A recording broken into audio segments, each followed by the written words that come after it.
public broadcasting is gearing up for a fight over federal funding. The nonprofit that oversees NPR and PBS firing back, saying Congress controls its funding, not President Trump. The CEO for the Corporation for Public Broadcasting saying the nonprofit is not a federal executive agency and therefore not subject to the president's authority. The response comes after President Trump signed a new executive order instructing the corporation to pull taxpayer funding for the media outlets. And joining me now is Paula Kerger, president and CBS of PBS. And I just kind of want to start with you here. Why do you think it's important that the federal government continues to give funding to public broadcasting like PBS? Yeah. So when we were set up, we were envisioned as a media organization for the entire country.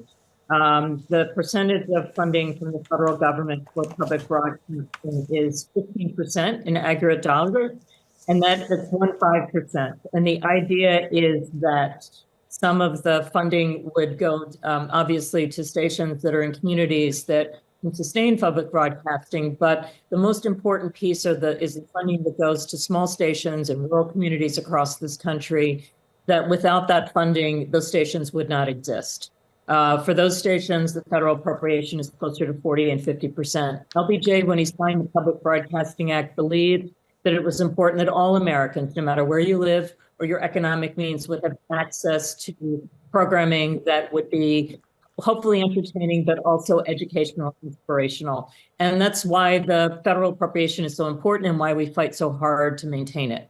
I'm curious, you hear all these issues of the numbers and the funding, but what does that actually look like for viewers if you lose this funding?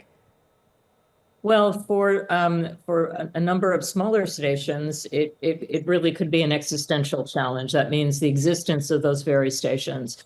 But for others, I mean, we're a system. We're not a network. I think people confuse us with ABC and CBS and NBC. We're different. We are, our stations are all locally owned, operated, and governed. They're all independent. They formed PBS as a way that we could bring the dollars together from around the country, from all of our stations, that would help us create the kids' content that people have loved for many decades and that have really raised generations of children.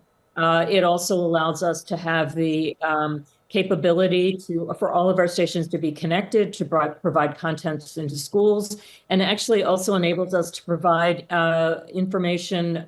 We're the backup infrastructure for emergency preparedness in the country. So it's an investment that I think reaps huge benefits on behalf of the public. In this day and age, there's so many ways to view media. Is it still possible to claim that PBS is a necessity that taxpayers should be paying for? Absolutely. I think just looking at the kids' content is just one example. Half the kids in this country are not enrolled in formal pre-K. There's kids' content other places. Kids spend time on places like YouTube, and there are some good things there. Most of the content is not based on curriculum.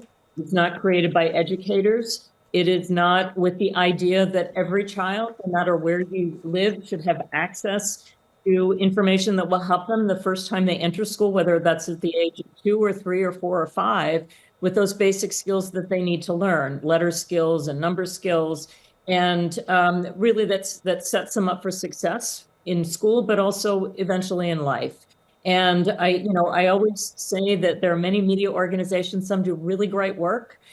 We use the same tools, but we're in a profoundly different business. Our business is to provide content that is educational.